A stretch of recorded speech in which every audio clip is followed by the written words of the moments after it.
નમસ્કાર વિદ્યાર્થી મિત્રો, સ્વાગત છે આપનું. આજે આપણે ધોરણ 11 વિષય એસપીની અંદર વિભાગ 2 છે આપણો એસપી વિભાગ, તેની અંદર પાઠ નંબર 2 કંપની સેક્રેટરી તેના વિશે વાત કરવાની છે.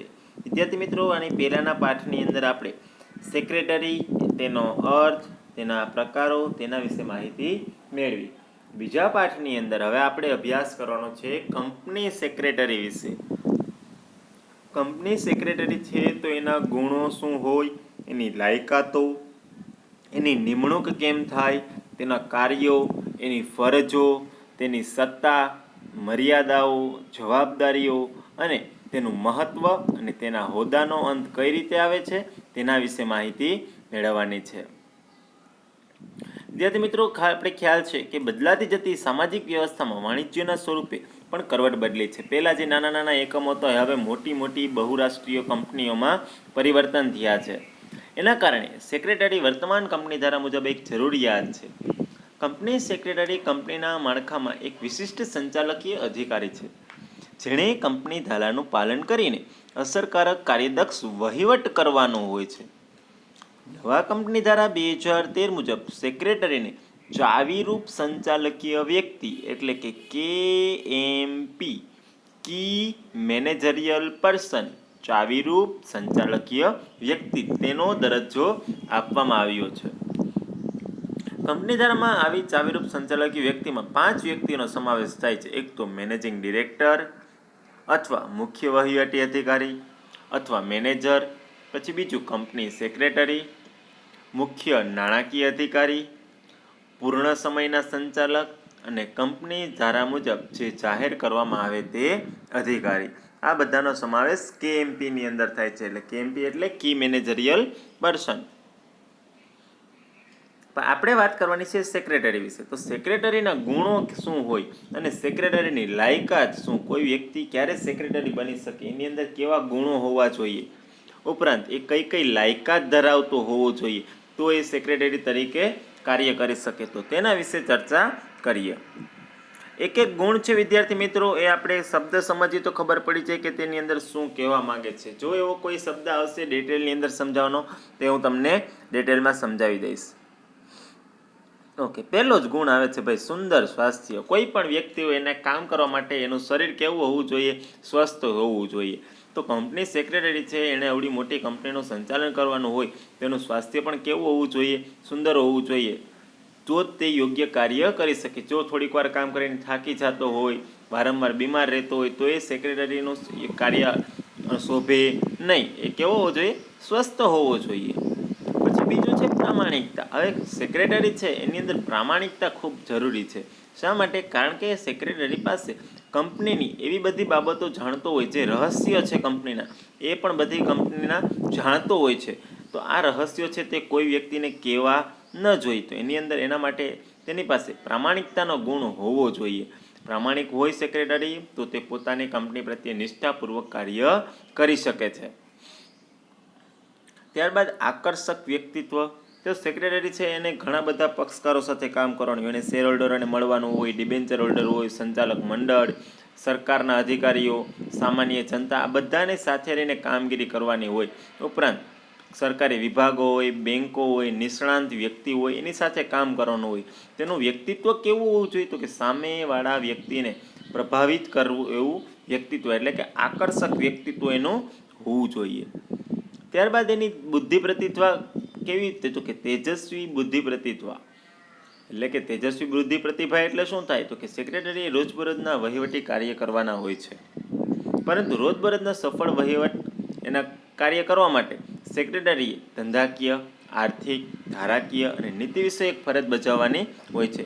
આ કાર્યો સરળતાથી થાય એના માટે એની પાસે શું જોઈએ? તો કે ખૂબ જ સરસ તેજસ્વી બુદ્ધિ પ્રતિભા હોવી જોઈએ. ત્યારબાદ નિર્ણય શક્તિ. કોઈ પણ બાબતમાં ત્વરિત નિર્ણય લેવાનું કાર્ય છે એ ખૂબ મુશ્કેલ છે. ક્યારેક એવી પરિસ્થિતિ આવે તો એને એ પરિસ્થિતિનો સામનો કરવા માટે યોગ્ય નિર્ણય લઈ શકવો જોઈએ. તો એની અંદર એવી નિર્ણય શક્તિ હોવી જોઈએ. ત્યારબાદ વિશ્લેષણ શક્તિ. વિશ્લેષણ કરવું એટલે કે કોઈ પણ બાબત છે તો એની અંદરનું ઊંડાણપૂર્વકનું જાણકારી મેળવવી અને તેના દરેક પાસાઓ છે, સારા ખરાબ, આ બધા વિશે જાણકારી મેળવી અને ત્યારબાદ યોગ્ય નિર્ણય લેવાનો હોય તેને શું કહેવાય? તો કે વિશ્લેષણ કર્યું કહેવાય. તો સેક્રેટરી પાસે વિશ્લેષણ શક્તિ હોવી જોઈએ. ત્યારબાદ ઉત્સાહ સેક્રેટરી અન્ય કર્મચારીઓ માટે પ્રેરણારૂપ હોય છે, કારણ કે કોઈ વ્યક્તિ જો ઉત્સાહથી કામ કરતો હોય તો એને જોઈને બીજા કર્મચારીઓ પણ ઉત્સાહથી કાર્ય કરશે. એટલે જો સેક્રેટરી ઉત્સાહથી કામ કરતો હશે તો એની અંડરમાં જેટલા પણ કર્મચારીઓ છે તે પણ ઉત્સાહથી કાર્ય કરશે. ત્યારબાદ વફાદારી. સેક્રેટરીનો મુખ્ય અધિકારીઓને કારણે તેની પાસે ઘણી બધી સંવેદનશીલ બાબતો અને ગુપ્ત બાબતો પણ હોય છે, તો એના માટે એને વફાદારી હોવી જરૂરી છે. આગળ જેમ પ્રામાણિકતાની ગુણની અંદર આપણે શીખી ગયા હતા, પ્રામાણિકતામાં શું હતું? તો કે સેક્રેટરીમાં મુખ્ય ચાવીરૂપ સંચાલક વ્યક્તિ છે, જેના કારણે તે કંપનીની અનેક બાબતો જાણતો હોય છે અને શુભ નિષ્ઠાથી અને પ્રામાણિકતાથી કામ કરે તે જરૂરી છે, જેથી કરીને અન્ય કર્મચારીઓ માટે પ્રેરણારૂપ બને. તો અહીંયા વફાદારીમાં પણ એના જેવું જ કે કંપનીના જે રહસ્યો છે એ સેક્રેટરી જાણતો હોય છે. આ રહસ્યો છે કોઈને કહેવાના હોય નહીં, આપણે આપણી કંપની પૂરતા જ મર્યાદિત રહેવાનું હોય. ઓકે, ત્યારબાદ આત્મવિશ્વાસ. સેક્રેટરી જે કાર્ય કરે અથવા નિર્ણય લે તેમાં તેનો આત્મવિશ્વાસ હોવો જોઈએ. જો આત્મવિશ્વાસ હશે તો એની અંદર એને સફળતા ચોક્કસ મળશે. અને આવો જે સેક્રેટરી છે જેનો આત્મવિશ્વાસ વધારે હશે તે વહીવટી કામમાં જે ગૂંચવું હોય છે કે જે કામ અઘરું હોય છે એ કામને સરળતાથી તે કરી શકે છે. ત્યારબાદ કુનેહ અને ચપળતા. સેક્રેટરી પાસે કાયદાની જટિલ બાબતો સમજવાની, મુશ્કેલ સંજોગોને આસાન બનાવવાની કુનેહ હોવી જોઈએ. પોતાની આસપાસ શું બની રહ્યું છે, તે ફેરફારો થઈ રહ્યા છે તેનો ખ્યાલ ચપળ વ્યક્તિને તરત આવડી જવો જોઈએ. તો વ્યક્તિ કેવો હોવો જોઈએ? કુનેહ અને ચપળ હોવો જોઈએ. ત્યારબાદ દીર્ઘદ્રષ્ટિ. તો કે સેક્રેટરી રોજબરોજના વહીવટી કાર્યો સાથે સંકળાયેલું હોય. તેણે લીધેલા નિર્ણયોની ભવિષ્યમાં ને કયા કયા કાર્યો ઉપર અસર થાય છે એને અત્યારે અંદાજો લગાડવાનો હોય. એટલે કે દીર્ઘદ્રષ્ટિ, ભવિષ્યમાં શું થવાનું છે એ અત્યારથી એને જાણ હોવી જોઈએ થોડી ઘણી. ત્યારબાદ નેતાગીરી. સેક્રેટરી કંપનીમાં ઉચ્ચ હોદ્દો ધરાવતો જવાબદાર અધિકારી છે. તેના હાથ નીચે ઘણા બધા અધિકારીઓ કામ કરતા હોય છે, તો તેની પાસે સમયસર અને ધાર્યું કામ કરાવવું એવી નેતાગીરી તેની અંદર હોવી જોઈએ. કે નેતાગીરી એટલે કે આપણે કોઈક પાસેથી કામ કરાવવાનું છે. ઓકે, તો આ થયું વિદ્યાર્થી મિત્રો સેક્રેટરીના ગુણો. 12 ગુણો તમારે લોકોએ યાદ રાખવા પડે છે. ક્યારેક પ્રશ્નની અંદર 5 માર્ક્સનો પ્રશ્ન પૂછે કે સેક્રેટરીના ગુણો જણાવો, તો મિનિમમ 10 ગુણ તો તમારે દર્શાવવા પડે.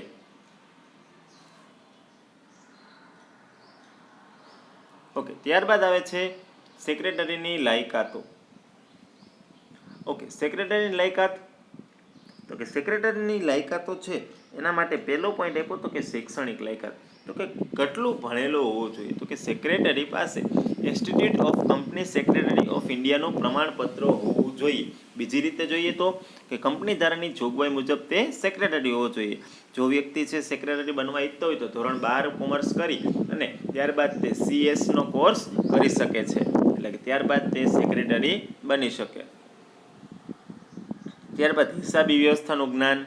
તો કે કંપનીના હિસાબો વ્યવસ્થિત રખાય, કાયદા મુજબ રખાય અને સમયસર ઓડિટ થાય. ઓડિટ થાય એટલે કે ચેક થાય, તે તેની ફરજ છે. તો એના માટે તો જ શેર હોલ્ડર સમક્ષ વાર્ષિક હિસાબ રજૂ કરી છે. આ બધું ક્યારે ખબર પડે? તો કે જો એની પાસે હિસાબી માહિતીનું જ્ઞાન હોય તો જ. ઓકે, ત્યારબાદ કાર્યાલય સંચાલનનું જ્ઞાન. કાર્યાલય સંચાલન એટલે કે એની જે ઓફિસ છે એનો જે વડો કહેવાય સેક્રેટરી, તો એના માટે એને ઓફિસ સંભાળવાનું એને નોલેજ હોવું જોઈએ. સભા સંચાલનનું જ્ઞાન. સભા સંચાલન એટલે દર વર્ષે અથવા અમુક સમયે જે સેક્રેટરી શેર હોલ્ડરો, ડિબેન્ચર હોલ્ડરો એની જે સભા ભરાય છે સંચાલક મંડળોની, તો આ સભાનું એની પાસે વહીવટ કોને કરવાનો હોય? તો કે સેક્રેટરીએ કરવાનો હોય. તો આ સભાનું સંચાલન કેમ કરવું તેનું જાણકારી તેની પાસે હોવું જોઈએ. ત્યારબાદ વિવિધ કાયદાઓનું જ્ઞાન. વર્તમાન સેક્રેટરી પાસે વિવિધ કાયદાનું જ્ઞાન હોવું જોઈએ. જેવા કયા કયા કાયદા હોય? દાખલા તરીકે વેચાણનો કાયદો હોય, પ્રોવિડન્ટ ફંડનો કાયદો, સ્ટેમ્પ ડ્યુટી હોય, જામીનગીરી હોય, વેટ અંગેનો કાયદો હોય, અત્યારે GST અંગેનો કાયદો હોય. આ બધા કાયદા વિશેની માહિતી સેક્રેટરી પાસે હોવી જોઈએ. ત્યારબાદ આર્થિક અને રાજકીય પ્રવાહનું જ્ઞાન. તો કે કંપની સમાજમાં અસ્તિત્વમાં આવે છે, સમાજનો એક ભાગ છે, તો સમાજના વિવિધ પક્ષકાર સાથે સંકળાયેલ હોય છે કંપની. તો સેક્રેટરીએ વર્તમાન પ્રવાહોથી માહિતગાર થઈ ને પલટાતા પ્રવાહોથી વાકેફ થઈ અને સંચાલક મંડળને એની જાણ કરવાની હોય કે સમાજની અંદર અને ક્યાં ક્યાં કેવું કેવું પરિવર્તન આવી રહ્યું છે, આ બધું એને ખ્યાલ હોવો જોઈએ. ત્યારબાદ સાંપ્રત માહિતીનું જ્ઞાન. સાંપ્રત માહિતી એટલે વર્તમાન સમયમાં આપણી કંપનીને અસર કરે તેવી કઈ કઈ બાબતો અથવા તેવી કઈ કઈ ઘટનાઓ થઈ રહેલી છે જે આપણી કંપનીને અસર કરે છે, તો આવી ઘટનાઓ વિશે પણ સેક્રેટરીને ખ્યાલ હોવો જોઈએ. ઓકે. ત્યારબાદ અંગ્રેજી ભાષા ઉપર પ્રભુત્વ અને અન્ય ભાષાનું જ્ઞાન. હવે સેક્રેટરી છે એને ઘણા લોકો સાથે કામ કરવાનું હોય, એની સાથે અંગ્રેજી બોલવાવાળા આવે, ગુજરાતીવાળા આવે, અથવા કોઈ પણ ભાષાવાળા આવે વ્યક્તિ, તો એની પાસે આ બધી ભાષાનું જ્ઞાન હોય તો જ એ વ્યક્તિ એની સાથે વાતચીત કરી શકે છે. તો એની પાસે એ નોલેજ હોવું જોઈએ. ત્યારબાદ જનસંપર્કનું જ્ઞાન એટલે કે જેને કહેવાય કે પબ્લિક રિલેશન કહેવામાં આવે છે. તો કે સેક્રેટરીએ જુદા જુદા પક્ષકારો સાથે કાર્ય કરવાનું હોય, તો એની સાથે સંપર્ક એને રાખવો જરૂરી છે, તો જ એનો વિશ્વાસ કેળવી શકાય. તેની પાસે જનસંપર્કનું જ્ઞાન હોવું જોઈએ કે લોકો સાથે કઈ રીતે કનેક્ટેડ રહેવું. ઓકે. ત્યારબાદ કમ્પ્યુટર અને ઇલેક્ટ્રોનિક સાધનોનું જ્ઞાન. હવે કમ્પ્યુટર છે અત્યારે ટેકનોલોજીનો યુગ છે, તો જ્યાં જ્યાં ટેકનોલોજીનો ઉપયોગ થાય છે તો આ ટેકનોલોજી વિશે સેક્રેટરીને ખ્યાલ હોવો જોઈએ. ઓકે. આથી વિદ્યાર્થી મિત્રો સેક્રેટરીના ગુણો અને તેની લાયકાતો. ત્યારબાદ આવે છે સેક્રેટરીની નિમણૂક અને તેની જોગવાઈઓ. ઓકે. તો હવે સેક્રેટરીની નિમણૂક કેવી કંપનીએ કરવી જોઈએ, કઈ રીતે કેવા વ્યક્તિને કરી શકાય એ આપણે જોઈ ગયા, પણ કઈ રીતના થાય છે અને એના માટે જોગવાઈ શું છે, નિયમો શું છે, તેને આપણે સમજીએ. તો કે પહેલું, જે કંપનીની ભરપાઈ થયેલી મૂડી 5 કરોડ કે તેથી વધુ હોય ત્યાં કંપની સેક્રેટરીની નિમણૂક ફરજિયાત કરવામાં આવે છે. જે કંપની છે એની ભરપાઈ થયેલી શેર મૂડી છે 5 કરોડ કે તેથી વધુ હોય તો એવા વ્યક્તિ એવી કંપનીમાં સેક્રેટરી રાખવો ફરજિયાત હોય છે. ત્યારબાદ સેક્રેટરી તરીકે ફક્ત જીવંત વ્યક્તિની જ નિમણૂક થઈ શકે છે. ભાગીદારી પેઢી કે અન્ય સંસ્થાને સેક્રેટરી તરીકે નિમણૂક કરી શકાય નહીં. કોઈ એક જીવંત વ્યક્તિને તમે સેક્રેટરી રાખી શકો છો, કોઈ સંસ્થાને અથવા ભાગીદારી પેઢીને સેક્રેટરી બનાવી શકાય નહીં. જે વ્યક્તિની નિમણૂક કરવાની હોય છે તે વ્યક્તિ institute of company secretaries of ઇન્ડિયાનું પ્રમાણપત્ર ધરાવતી હોવી જોઈએ. એટલે કે હમણાં આગળ મેં કીધું હતું એમ કે એને CS નો કોર્સ કરેલો હોવો જોઈએ. કંપની સેક્રેટરી તરીકે નાદાર, અસ્થિર મગજની કે સગીર વ્યક્તિ એટલે 18 વર્ષ કરતાં નાનો હોય તે એવા વ્યક્તિની નિમણૂક કરી શકાય નહીં. કંપની સેક્રેટરી તરીકે નિમણૂક કરવા માટે સંચાલક મંડળની સભામાં ઠરાવ પસાર કરવો પડે અને આ ઠરાવમાં નિમણૂક અંગેની શરતો, મહેનતાણું અને મેમ્બરશિપ નંબર હોવો જોઈએ. સેક્રેટરી પાસેથી KMP તરીકે નિમાવવા માટેની સંમતિ પણ લેવાની રહે છે, જે કેવી હોય, લેખિત હોય છે. ત્યારબાદ કંપની રજિસ્ટ્રાર પાસેથી ફોર્મ MGT 14 જેની સાથે સંચાલક મંડળનો ઠરાવ અને સેક્રેટરી પાસેથી KMP તરીકે લીધેલ સંમતિ પત્રક પણ નોંધાવવું પડે. બીજું તો કે ફોર્મ MR1ની સાથે જે વ્યક્તિની નિમણૂક KMP તરીકે કરી હોય તેની સંમતિ અને સંચાલક મંડળનો ઠરાવ 60 દિવસમાં નોંધાવવાનો રહે છે. ઓકે. ત્યારબાદ સેક્રેટરીના કાર્યો અને તેની ફરજો જોઈએ. તો પહેલું સમજીએ સેક્રેટરીના કાર્યો, એને શું કાર્ય કરવાનું હોય છે. તો કે કાયદાની જોગવાઈઓ, તે હેઠળના નિયમો અને કંપનીને લાગુ પડતા અન્ય કાયદાઓનું પાલન બાબતે સંચાલક મંડળને અહેવાલ આપવાનો છે. જે જે નવા કાયદાઓ આવે છે આ બધા કાયદાઓનું પાલન કરવાનું રહે. ત્યારબાદ સેક્રેટરીયલ ધોરણોનું પાલન કરવાનું અને નિયત કરવામાં આવે તે બધી ફરજો, જે પહેલેથી નક્કી કરવામાં આવેલી છે જે ફરજો, આ બધી ફરજોનું પણ તેણે પાલન કરવાનું હોય. તો સેક્રેટરીની ફરજો શું છે તે સમજીએ. તો કે નિયત કરેલા ફરજોમાં પહેલું, કંપનીના સંચાલકોને તેમની ફરજો, સત્તાઓ અને જવાબદારીનું માર્ગદર્શન આપવું. કંપની સેક્રેટરી છે તે કંપનીના જેટલા સંચાલકો છે આ બધાને એની શું જવાબદારી છે, એની શું ફરજ છે કે સત્તા છે તેના વિશે માહિતી આપે. બીજું, સંચાલક મંડળની અને અન્ય સભા અંગેનું આયોજન કરવું અને તેની નોંધ રાખવી. હમણાં જ કીધું હતું કે ભાઈ શેર હોલ્ડરની સભા હોય, સંચાલક મંડળની સભા હોય, ડિબેન્ચર હોલ્ડરની હોય, આ બધાની સભાઓનું એને આયોજન કરવાનું રહે. ઉપરાંત તેનું સંચાલન પણ તેણે કરવાનું હોય છે. પછી સંચાલક મંડળ, સામાન્ય સભા, સરકાર કે અન્ય સત્તા પાસેથી કંપની ધારાની જોગવાઈ અનુસાર જરૂરી મંજૂરી મેળવવાની હોય. કંપનીની અંદર કોઈ પણ નવું પ્રકારનું કાર્ય થાય તો આ કાર્ય માટે એને સરકારની અથવા કંપનીના સંચાલક મંડળની કે શેર હોલ્ડરોની જેની પણ સંમતિ લેવાની હોય, તેની મંજૂરી લેવાની હોય, તેની મંજૂરી એણે લેવી પડે. ત્યારબાદ કંપની ધારા મુજબ અન્ય ફરજો બજાવી અને જુદા જુદા સત્તા મંડળો સમક્ષ રજૂઆત કરવી. કંપનીના ધંધા માટે સંચાલક મંડળને જરૂરી મદદ કરવી. જ્યાં કંપનીના સંચાલકો મંડળને કંપનીમાં સુશાસન અને શ્રેષ્ઠ કાર્ય પ્રણાલી માટે માર્ગદર્શન આપવું. ઉપરાંત કંપની ધારામાં અથવા નિયમોમાં જણાવેલ અન્ય ફરજો પણ તેણે અદા કરવાની હોય છે.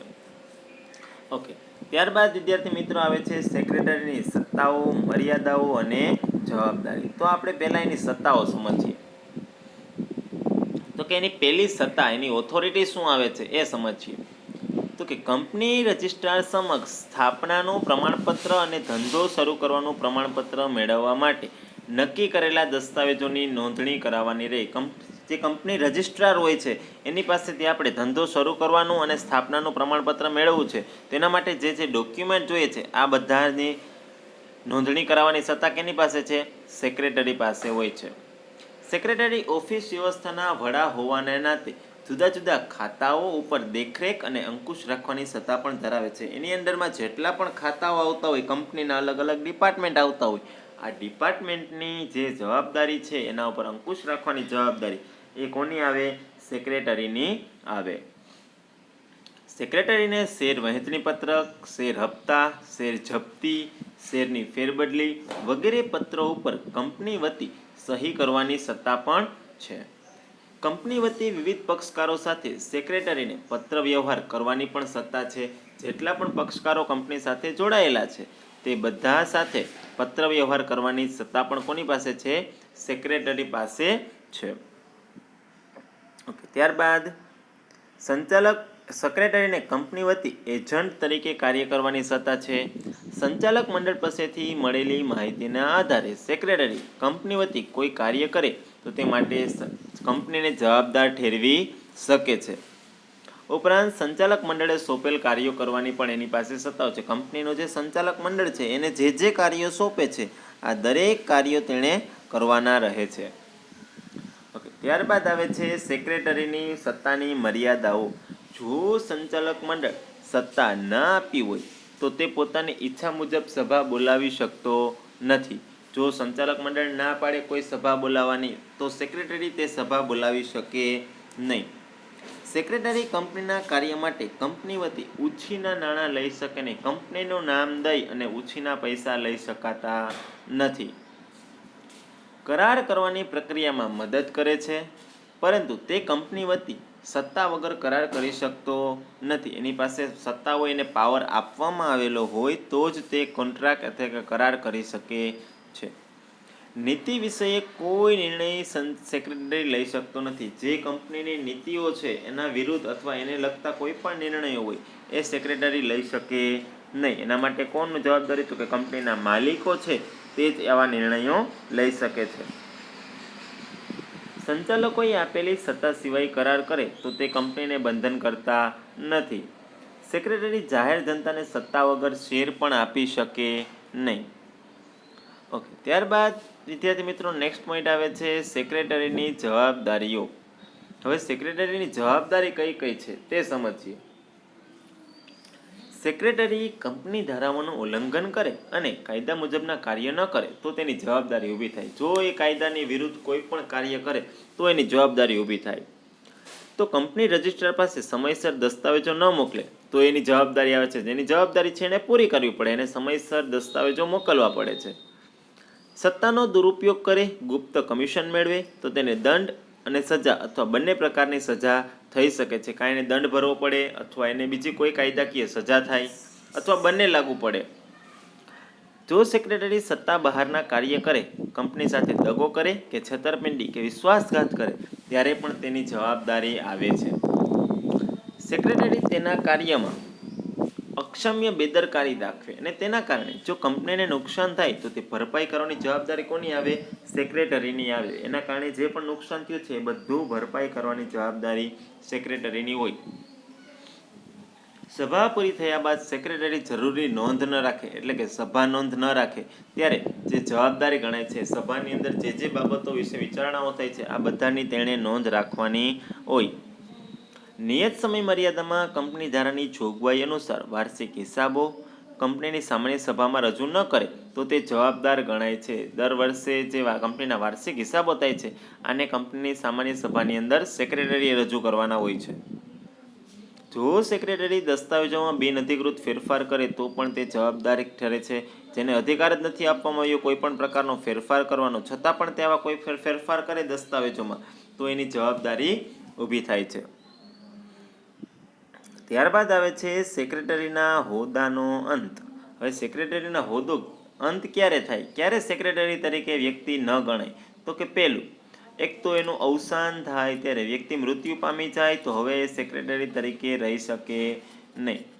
બીજું, તે કરાર કરવા અસમર્થ બને, કંપની નોટિસ આપીને સેક્રેટરીને છૂટો કરે. કંપની છે એ કોઈ નોટિસ આપી દે સેક્રેટરીને, ભાઈ હવે અમારું કોઈ કામ છે નહીં, એવી કોઈ એનું કાર્ય યોગ્ય ન થતું હોય તો એવી નોટિસ આપી અને તેને છૂટો કરી શકે છે. સેક્રેટરી રાજીનામું આપે ત્યારે સેક્રેટરી પોતાની રીતે પોતાની મરજીથી નોકરી મૂકવા માગતો હોય, કામ મૂકવા માગતો હોય તો તે રાજીનામું આપીને છૂટો થઈ શકે. સેક્રેટરી કંપની જોડે છેતરપિંડી કરે, વિશ્વાસઘાત કે દગો કરે ત્યારે કંપની છે તે સેક્રેટરીને છૂટો કરી દે છે. પોતાના કાર્યમાં અક્ષમ્ય બેદરકારી દર્શાવે અને કંપનીને તેનાથી નુકસાન થાય તો કંપની શું કરી દે, સેક્રેટરીને છૂટો કરી દે, ભાઈ હવે તારું કંઈ કામ છે નહીં. કંપની ધારાઓની જોગવાઈનું પાલન ન કરે, અંગત રીતે છૂપો નફો કે કમિશન મેળવતો હોય કે પછી કંપની ફડતામાં જાય કે કાયદા મુજબ કંપનીનું વિસર્જન થઈ જાય ત્યારે સેક્રેટરીના હોદ્દાનો અંત આવે છે. તો આ થયું વિદ્યાર્થી મિત્રો સેક્રેટરીના હોદ્દાનો અંત. ત્યારબાદ આવે છે સેક્રેટરીનું મહત્વ. શા માટે સેક્રેટરી કંપનીની અંદર જરૂરી છે, એનું મહત્વ શું છે તેના વિશે વાત કરીએ. તો કે આધુનિક વાણિજ્યિક વ્યવસ્થામાં કંપની સ્વરૂપ એક વિશિષ્ટ વ્યવસ્થા છે જ્યાં માલિકી અને સંચાલન કેવા હોય, જુદા જુદા હોય. માલિકો શેરહોલ્ડરો હોય અને સંચાલન કંપનીના સંચાલક મંડળ કરતું હોય. શેરહોલ્ડરો માલિક હોવા છતાં તેઓ પ્રત્યક્ષ રીતે સંચાલન કરતા નથી. કંપનીનું સંચાલન શેરહોલ્ડરો દ્વારા ચૂંટાયેલા પ્રતિનિધિઓ એટલે કે સંચાલક મંડળ દ્વારા કરવામાં આવે છે. કંપની કાયદાકીય રીતે કૃત્રિમ વ્યક્તિત્વ ધરાવે છે. તેની બધી જ ઔપચારિકતાઓ અને કાયદાકીય જરૂરિયાતો પૂરી કરીને કંપનીનું સ્થાપનાનું પ્રમાણપત્ર મેળવવામાં સેક્રેટરીનો ફાળો કેવો છે, અમૂલ્ય છે. વિવિધ કાયદાઓના જ્ઞાતા તરીકે ટેકનિકલ બાબતોમાં જ્ઞાન હોવાને કારણે અને અનુભવના આધારે સંચાલકો માટે શ્રેષ્ઠ મિત્ર અને માર્ગદર્શક બની રહે છે. આગળ શીખી ગયા આપણે કે સંચાલક મંડળ હોય કે પછી કોઈ પણ અધિકારી હોય એને મદદગાર કોણ બને છે, સેક્રેટરી બને છે. સેક્રેટરી સંચાલકો અને માલિકો વચ્ચેનું સંકલનનું કાર્ય કરે છે. તે શેરહોલ્ડરોની સભા બોલાવે, સભા નોંધ રાખે, પત્ર વ્યવહાર દ્વારા જરૂરી માહિતી શેરહોલ્ડરને પૂરી પાડે અને કંપની વતી શેર ફેરબદલી, હકના શેર, બોનસ શેર આ બધાની કાર્યવાહી કોણ કરે, સેક્રેટરી કરી શકે છે. સેક્રેટરી ધંધાના વિભિન્ન પક્ષકારો સાથે સંબંધ રાખીને સંપર્ક અધિકારીનું કાર્ય કરે છે. આગળ શીખી ગયા કે જનસંપર્ક વાળું શીખા આપણે. તે શું હતું તો કે અલગ અલગ વ્યક્તિઓ સાથે જનસંપર્ક તો ખરી પરંતુ કંપનીના અધિકારીઓ છે તેની સાથે પણ તે જોડાયેલા હોય છે. સેક્રેટરી કાર્યક્ષમ વહીવટ દ્વારા કંપનીની પ્રતિષ્ઠામાં શું કરે છે, વધારો. જો સેક્રેટરી યોગ્ય રીતે કાર્ય કરે તો કંપનીનું નામ માર્કેટની અંદર ઊંચું જાય છે. કર્મચારીમાં નેતૃત્વ પૂરું પાડી તેનામાં ઉત્સાહવર્ધન કરી શિસ્તનું પાલન કરાવે છે. ઉપરાંત કર્મચારીઓના કાર્યનું વિભાગીકરણ કરી સંકલન સાધી નક્કી કરેલા ઉદ્દેશો પૂરો કરવા માટે સતત પ્રયત્નશીલ રહે છે. જેટલા પણ એને કાર્યો સોંપવામાં આવ્યા છે એનું સંકલન કરે, વિભાગીકરણ કરે અને દરેક કાર્ય યોગ્ય રીતે કરે છે અને ઉપરાંત કાર્ય કરાવે પણ છે. સેક્રેટરીએ રજિસ્ટ્રાર પાસે સમયાંતરે વિવિધ પ્રકારના નિવેદનો, પત્રકો, દસ્તાવેજો અને અન્ય માહિતી, જે પણ માહિતી રજિસ્ટ્રાર દ્વારા માંગવામાં આવે છે આ બધી માહિતી સેક્રેટરીએ કંપની રજિસ્ટ્રારને આપવાની હોય છે. આમ સેક્રેટરીનું સ્થાન સંચાલકો, કંપની, કર્મચારીઓ, શેરહોલ્ડરો, લેણદારો, સરકારી વિભાગો, કંપની રજિસ્ટ્રાર વગેરે માટે અગત્યનું છે. કંપનીના વિકાસમાં સેક્રેટરીનો બહુમૂલ્ય ફાળો છે. કંપનીઓનો વિકાસ એટલે ઉત્પાદનમાં, વેચાણમાં વધારો થાય છે અને રોજગારીનું સર્જન કરે છે. જેમ કંપનીનો વિકાસ થશે એમ દેશનો પણ વિકાસ થશે. નવી નવી કંપની સ્થપાશે અથવા કંપની પોતાનો વિસ્તાર વધારે તો નવા લોકોને કામગીર રાખી શકે અને તેની રોજગારી પણ આપે છે. આમ દેશના વિકાસમાં પરોક્ષ રીતે સેક્રેટરી પોતાનો અમૂલ્ય ફાળો આપે છે. તો આ થયું સેક્રેટરીનું મહત્વ. ઓકે, ત્યારબાદ વિદ્યાર્થી મિત્રો હવે આ પાઠના જે સ્વાધ્યાયના પ્રશ્નો આપેલા છે, આ સ્વાધ્યાયના પ્રશ્નોની તમારે અલગથી પાકી બુક બનાવી અને તેની અંદર આ બધા પ્રશ્નો પાઠમાંથી ગોતી અને લખવાના રહેશે. આ વિડીયો માટે બસ એટલું જ. નેક્સ્ટ વિડીયોમાં મળશું નવા પાઠ સાથે.